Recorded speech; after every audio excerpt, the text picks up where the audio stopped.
Hello everybody, I'm Alex GTE, and today we're bringing you a draft recap video, an analysis cap. I'm not gonna try to combine those two words. That was stupid. Alright, but the PPL Season 5 draft just wrapped up for us, and it was not a live draft or anything. It was a slow draft. But basically, before I start talking about who I picked, and they'll show up on the screen right there, that's why there's like a huge black space there. I was going to explain a little bit how the draft works. I didn't do a draft recap video last season, even though I was part of Season 4. Basically, we had 800 points to spend using Smogon tiers, and unlike other leagues where if you have a set amount of Pokemon you can draft,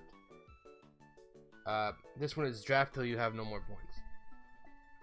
So the tiers are based have point assessments or whatever you want to fucking call them, which I'm going to go over right now. So we have 800 points in total, 100 for OU, 90 for UUBL, 75 for UU, 60 for RUBL, 50 for RU, 40 for NUBL, I believe. Yeah, and then anything that's NU and below is 25 points. And then you have to draft your Z crystals, and that's 50 points per Z crystal. So I'm going to go over here what I picked in order. Starting with my first pick, I was the 7th of 14, so I was right down the middle, which is not a place that I like being in a draft, but it's fine. But for my first pick, before my pick there was picks, Mega Diancie was number 1 overall, and then obviously the 3 Tapus got picked before me. Superior got picked 3rd overall, which was a surprising choice. Superior is a great mon. I saw that last season. I keep saying I'm too used to talking about sports, so whenever I talk about last season, I say last year. But yeah, and then the pick right before me was Victini, and so my pick is a pick that I've never really used before, but I have played against it quite a lot. So I figured why not try it out, and my first overall pick was Celesteela. Not really much to say about this pick that already hasn't been said by other people. So we're just gonna move on with my number 2 pick, which is my Mega. And now I don't have the Mega picture here, but I do have the regular form. And I went with the Mega that I've used before, that I enjoy using, and that I can use very, very well. And that's Mega Beedrill. And Mega Beedrill is a complete monster, and I think it'll be good for us. And then my 3rd round pick is also a mon that I've used a lot, and it's a mon that I've used a lot on the channel, and I really enjoy using this mon, and it's something that has clear advantages and clear disadvantages, and I have to try and work around that. But it's Mimikyu, and there's 3 mold breaker mons that get steel type moves that can one-shot Mimikyu past Disguise, Excadrill, Hawlucha, and Haxorus, who have all been drafted. So I really gotta prep well with Mimikyu and try not to match them up with those mons. But other than that, I think that's my only fairy type, which might not be the best idea, but moving on to the 4th pick, it's my boy Incineroar. I have to pick it. I have to use Incineroar in everything. It's not like I'm trying to force Incineroar on everybody, being like, hey, this mon is actually good, doesn't deserve to be an NU. But the fact that it is an NU in the PBL is a good thing, because it doesn't cost me much to draft. Basically one of my favorite mon in the entire game. But yeah, you know, these may be they're digital monsters. It's a video game, but you create bonds with these monsters, and I've created one with Incineroar that if I didn't pick him in a draft league, it just would not feel right.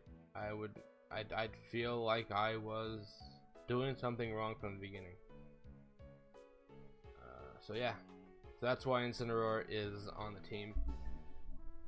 Also, it's a fire type, it's a dark type, it's a pretty great mon. Intimidate, just a whole bunch of fucking coverage. There's so many ways I can run this dude, and I legit love this Pokemon. Let's move on to another mon that I haven't used much, but I've always wanted to use. That's Dhelmise, and with this, it gives me a Rapid Spinner, it gives me a Spin Blocker, it gives me, well, Mimikyu is also a Spin Blocker, but like it gives me a Grass type, a powerful Grass type, bulky as shit. There's like, so far in these first 5 picks, there's like a mixture of speed and bulk. There's a reason for that. It's because I wanted to draft like that. But let's move on to pick number 6, which is Kingdra, which is also a mon that I've never really used much. I've used it a few times. I haven't used it much. But it gives us a water type, and it gives us a dragon type. You know, it was very important for me to pick this mon because, you know, 4 out of the first 5 mons are physical attackers, and Celesteela can be run mixed. So I was very, very, very physical heavy, and Kingdra kind of alleviates that.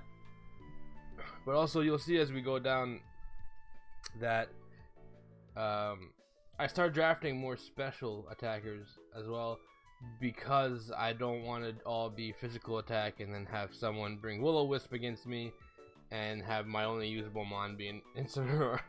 So my next pick, pick number 7, was Hoopa.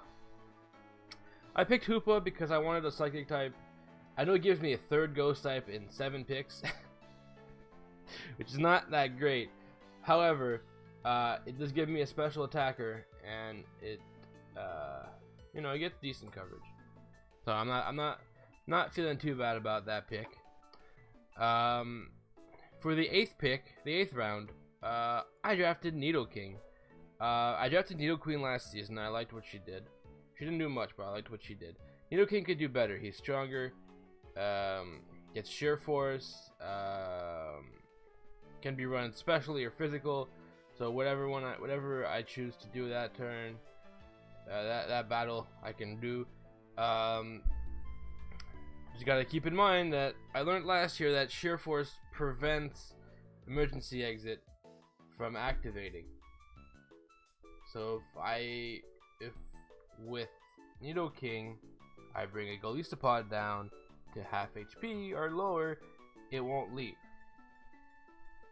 because Golisopod is activated as a side effect of a move used by its opponent, and sheer force cancels that. This is something I have to keep in mind. I'm going to use this. I don't know why I would use a ground type, I would use the water type, but got to keep that in mind.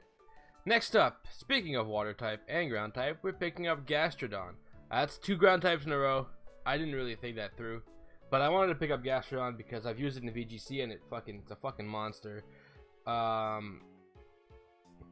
Also, it gives me another water type, another special attacker that gets decent coverage.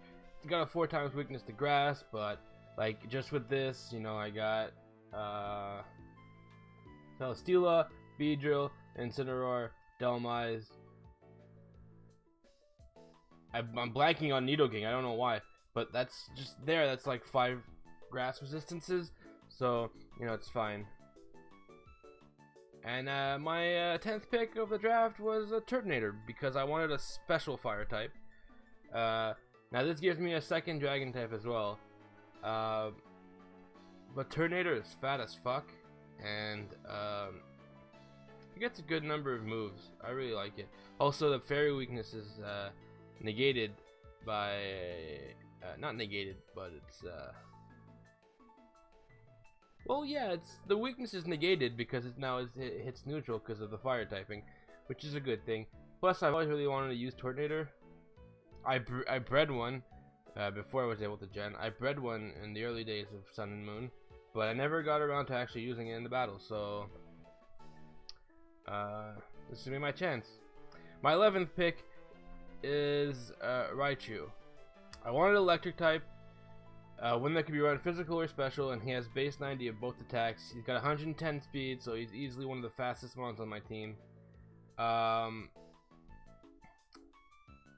Basically, I'm using this because I want an electric type, and I always give my friend Inu shit because he likes Raichu, and so now I'm going to use Raichu. My next pick is a surprising one for this late in the draft, but it's Como. I wanted a fighting type, so I picked him up. 3-run physical or special. Either way, I'm gonna try and wrap this up a little bit because I didn't want a long video for this. But my next pick was Relicanth, physical water type, a rock type as well. Grumpig, I've had a good time using him in a playthrough I'm doing off screen. So I'm like, why I need this? I need another psychic type other than Hoopa, the one that's not 4 times as weak to his own type. So why not pick him up? And then my next pick was Absol, which I have a plan for. I'm not gonna say anything now because people who are in the league can watch this and then find out what I'm planning. So you just got to stay tuned to find out why I picked Absol. And to round out my draft, since we had to draft our Z crystals, I initially wanted to draft to pick up Rockheem Z, but I got sniped out of turn because the guy who picked it had his turn skipped, and then when he came back, he picked it, even though it was not his turn. But we let it slide because he had missed his turn, which is fine. But it kind of bugs me that it was out of turn, but we let it slide. But yeah, I wanted to draft Rockheem Z because I don't know, man. I just wanted to draft Rockheem Z, but I ended up drafting Fireheem Z. I don't even know if I'm gonna use it. I had it last year. I didn't use it. I might use it this year. But it's always something that's nice to have. But yeah, so looking at my team, I'm pretty happy with my draft. I know I've got